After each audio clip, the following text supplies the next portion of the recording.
आगे बढ़ते हैं। बाइडेन मोदी मुलाकात में हुई गांधी की बात। अमेरिकी सदर ने मकबूजा कश्मीर और आसाम में मुसलमानों पर जुल्म ढाने वाले मोदी को गांधी का फलसफा पढ़ा दिया। मुस्कुरा मुस्कुरा कर तंज का निशाना बनाते हुए कहा कि गांधी का पैगाम अदम तशद्दुद, एहतराम और बर्दाश्त था।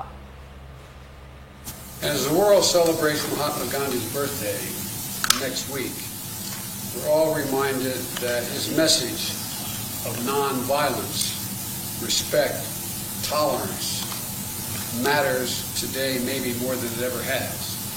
So I'm looking forward to my discussions with the Prime Minister. Thank you. और अगले सप्ताह जब हम महात्मा गांधी जी का जन्म तिथि बनाएंगे, उस समय पर हमें याद रखना है कि उनके जो बताए हुए मूल्य थे, अहिंसा, लोगों के साथ सहिष्णुता और आदर, ये आज के विश्व में पहले से कहीं ज्यादा इनकी जरूरत है। और प्रधानमंत्री जी, हम आपके साथ आगे बातचीत करने के लिए आगे आते हैं। सब्सक्राइब करें और बेल दबाएं ताकि कोई खबर रह न जाए।